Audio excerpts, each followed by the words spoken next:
Hey, what is going on, guys? Computer Surgeon here, and today we're going to be going over a very controversial topic that people tend to debate still to this day. There's been a lot of commercials about it in the past. I'm sure you've seen them. They are the Mac versus PC commercials that aired quite a bit ago. They still do them. I have seen a few aired in the past, but I haven't really seen them that much as I did a few years ago. But we're going to be going over what I think you should purchase as far as a Mac or a PC goes, and I think a lot of it comes down to what you're going to be doing with it.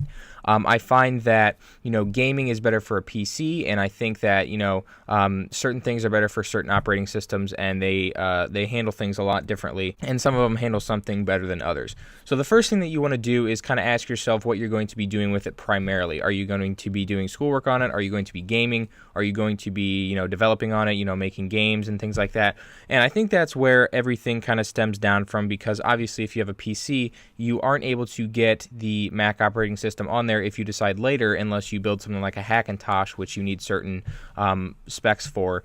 So as far as that kind of goes, you really just need to kind of ask yourself what you're going to be using it for. Myself, since I knew I was going into development, and since I knew I wanted to build websites, of course, Mac OS being more of a Unix and a Linux based system, I obviously opted to go with that because the command line is a very important tool when developing, and I think that the Mac command line and just the whole environment kind of nails it for developers. And you will see Macs more than Windows machines used for developers. I think 95% of the time, unless you're developing something on a Windows-based environment like with C# or something like Visual Studio. And you also see Macs a lot in like public colleges and things like that, in more universities. I'm not exactly sure why this is. I feel like people just want to say that they have a MacBook, but they do handle things pretty well. A lot of the times in university, I have come across programs that I needed for class that don't run on a Mac, so I've had to opt to find some way to get a hold of a Windows machine. Luckily for me, I have a ton here at work, so it wasn't really a problem for me, but of course somebody who doesn't have the resources that I have is going to struggle a little bit, especially if they don't have the money to go out and buy a new one, or if they don't know anybody who has a new one. And this was kind of a problem for me at first. But I just opted to take one from work and use it that way. And luckily, my professors were pretty lenient with that. But like I said, you need to kind of realize what you're going to be using it for. A lot of the times, programs that are used in college, 9 times out of 10, they will have a program for Mac and Windows, but sometimes you'll come across the older ones that don't really maintain their code base as well as other ones. So you will come across things like that in college, which sucks, but you kind of need to, kind of take a stand back and see what you're going to be using your laptop for in college as well. So then we come to something like gaming, which Macs do not excel at, and you will 9 times out of 10 see somebody gaming on a pre-built or a custom-built PC. And one of the main reasons is because you are not able to upgrade Macs like you are with PCs, and especially the custom-built ones. If you build it to the correct specs, you can upgrade the CPU later down the line. You can upgrade RAM, you can upgrade the SSD, things like that. With a Mac and an iMac, everything is really compact, and everything is either soldered to the motherboard or really expensive to upgrade. I think to upgrade from an 8 gigabyte system to a 16 gigabyte system, for me it was over $350. So I just decided to custom build a PC because I can build something pretty good and pretty upgradable for that price, and I just opted out to just have 2 systems instead of just operating on a Mac most of the time. So if I do want a game, I do have something like that. But for somebody who doesn't have all that money, of course they're going to opt more towards building or custom building a PC, because you can upgrade parts later down the line. Let's say you only have $600 to spend. Later down the line, you get some more money. You can upgrade the CPU, sell that old CPU, and get some more money back for that. So it just depends on what you're doing.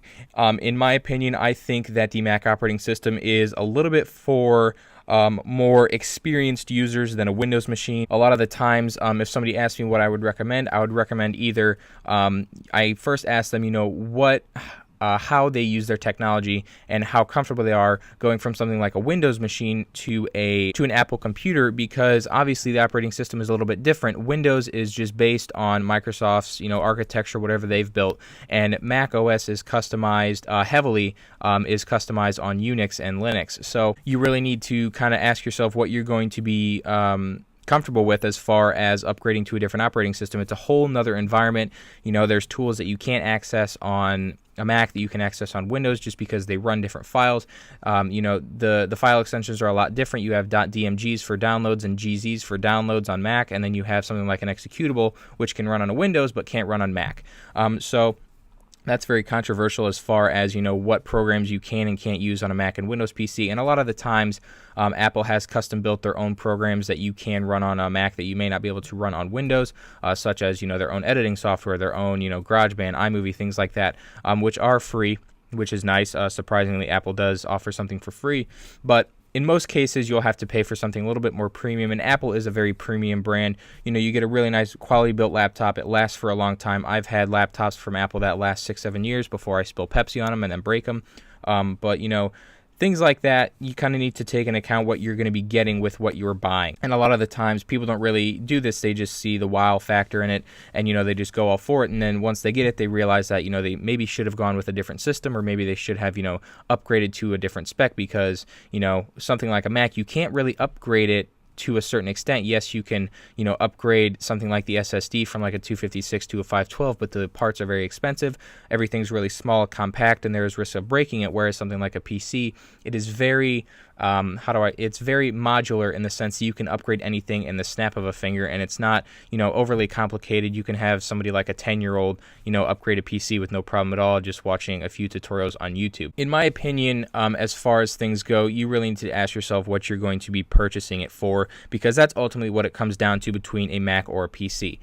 Some can do better than others. Of course, this is going to be the case with pretty much everything, but if you don't really take into account what you're going to be using it for, you may find yourself down the line that you wish you would have purchased a different system.